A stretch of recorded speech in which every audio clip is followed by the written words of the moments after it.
But long as there are stars above you, you never I'll take a look at the sound team. to doubt it. So take a look at this. Look how important audio is in this game compared to most video games.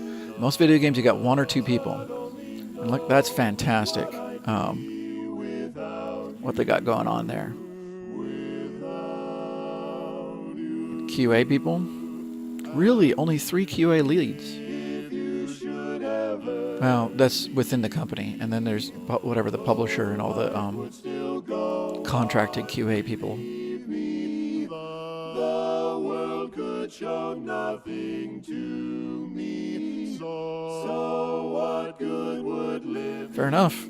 Good job. All right. Well, let's God only knows what I'd be without you. That's funny to hear this kind of retro version of the song.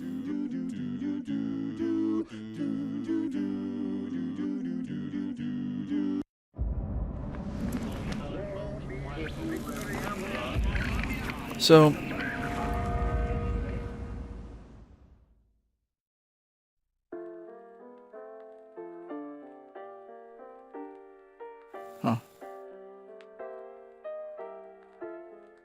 I don't know if I provided them. Oh, okay. I don't know if I necessarily provided you guys with as much information. I'm in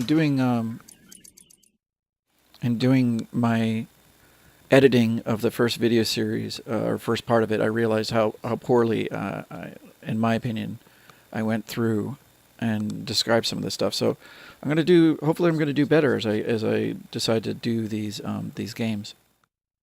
One of the nice things, if people actually upvote this series or talk to their friends and share this, if I get over 1,000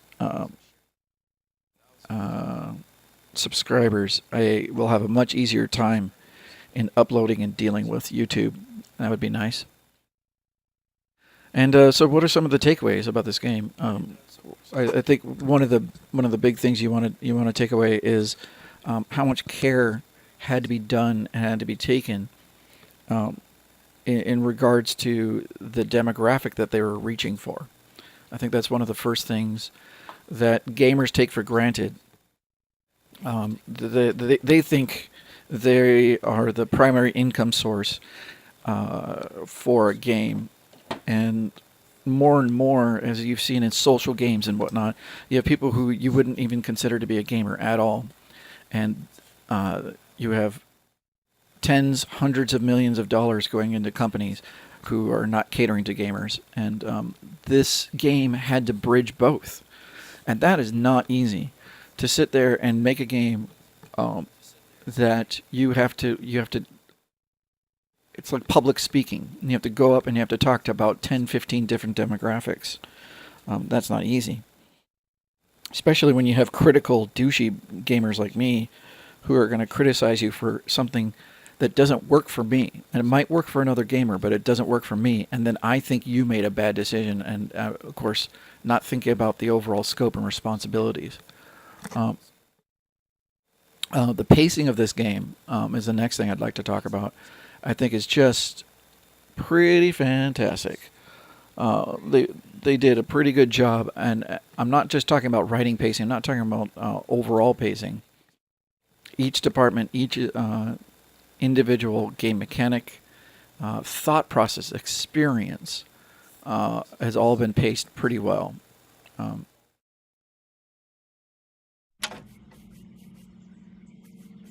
We'll see if I have anything else to write up. What I'm going to do is allow myself, see if there's anything in the main menu.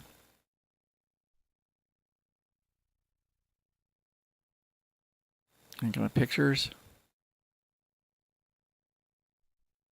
Okay.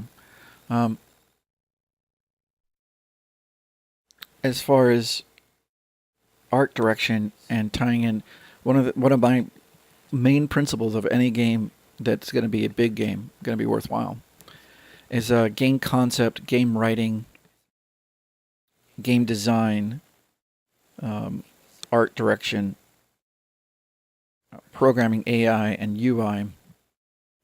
I believe one of the best things is to have them not only conceived of at the same time, but continuously in a feedback loop with each other. And this game shows that. This game shows where some new decision by another department, seemingly almost immediately is being conveyed and infused into another department, and they look for opportunities to maximize potential entertainment out of those things. And sometimes when you see in a game that they just make a feature, or there's a feature that's been slapped on, or there's something that you don't even consciously realize that there was a missed opportunity where they could have linked it together with, say, theme. So to go along those lines, at what point does a player start going around in the skylines and whatnot, and does that tie into the theme of freedom, or the theme of falling? When a player starts running around on the skylines, are you trying to make them feel more uncertain about themselves and their ability to play the game, or even visually, people who get afraid of heights, and they're uncertain of their safety, and that builds up tension, and then it's released, or it's called upon even more that Elizabeth is looking for safety out of Booker, and you've just come from an emotional state where you don't even feel safe. So does that create more affinity with Elizabeth? Does that call upon more challenge upon you as a player to try and provide safety for Elizabeth? Because even you yourself don't feel safe. A lot of these things have to be taken into account. Or sometimes you have happy accidents. Happy accidents are when you're just going along, you play the game, and you're like, oh, look, that ties into the game theme. That's great. We didn't mean to do that. Just that's fantastic. I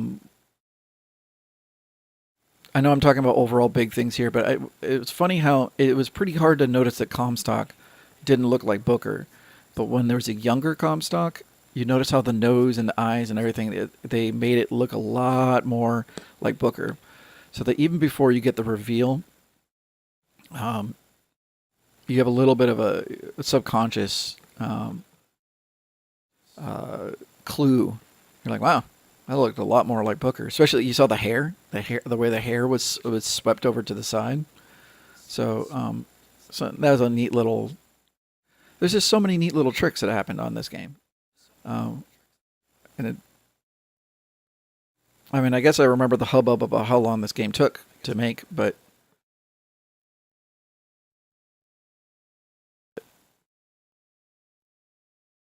let's see, criticisms or things that I don't necessarily agree with. Sometimes this is somewhat critical of systems design people and overall game designers, and I'm focused on things being worthwhile, and and sometimes I am a little bit too focused on like a movie-like experience, or focusing on a one quality experience.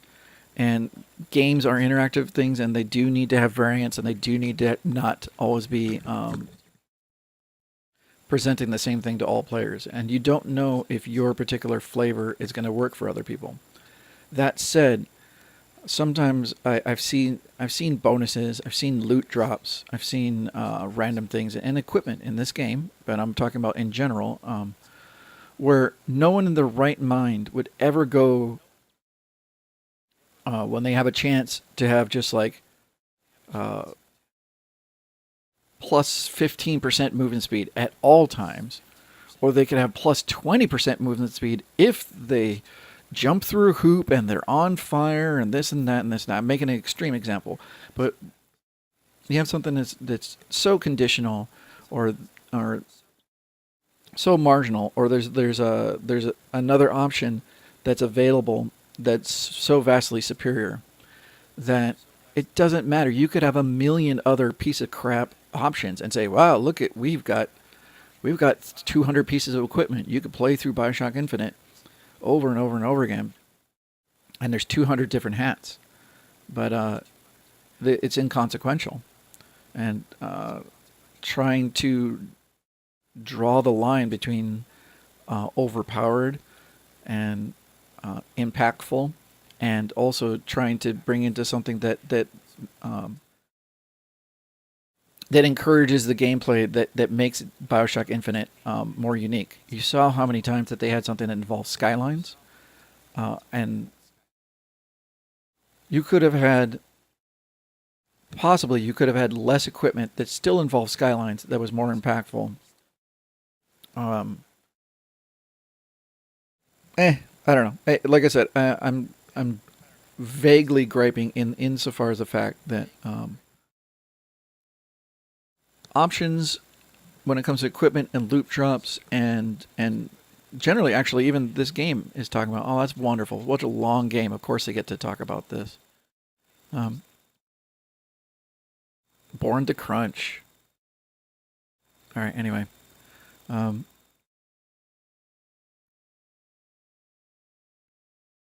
whether equipment is really worthwhile or whether any choice is really worthwhile is actually one of the things in as a part of this themes of this game. All right. Well, I'm trying to get through the credits here. I'm sorry I'm talking so long, but I am trying to. Oh, Jim Beals. See, I like that when you call out to your previous video game companies. Um,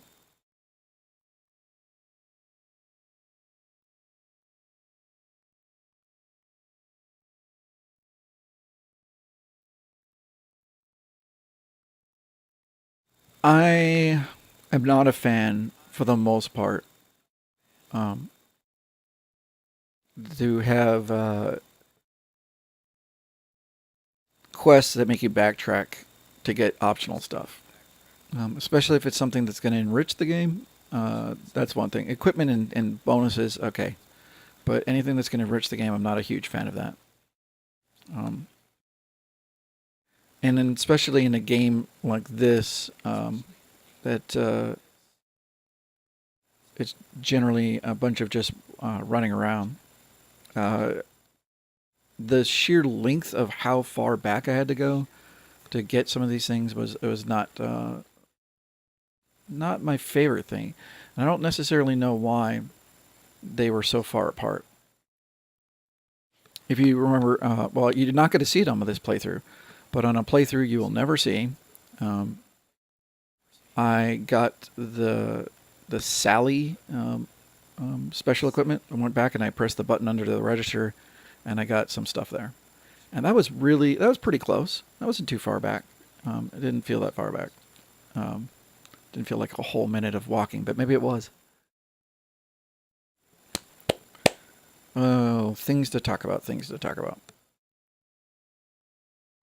Um, a lot of times I haven't been talking about it, but the layout of the powers in the controller and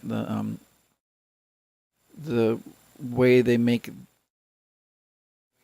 changing out powers and using powers in conjunction. So the complexity of swapping a weapon, reloading a weapon, interacting with calling in the songbird or picking up equipment and all of these things. Even though there wasn't that demanding as far as the amount of buttons, so I had to sit down and think about that and how even some of these powers, like I said earlier in one of my playthroughs, whether once you press down the controller and you press down on the power, whether that already uses up some of your salts, or at least when you release, or whether the salts, if you're not on target with the enemy, you don't get penalized and it doesn't cost you any salts. Is there any way to make this go faster?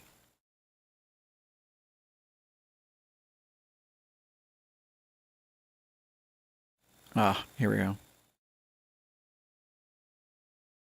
No! Because I turned on the master volume in the main screen. Fuck my fucking fuck. Alright, well, that's a shame. And I did turn down the volume on purpose. That was my fault. All right. Well, I'm not going to do that. I'm not going to go through that.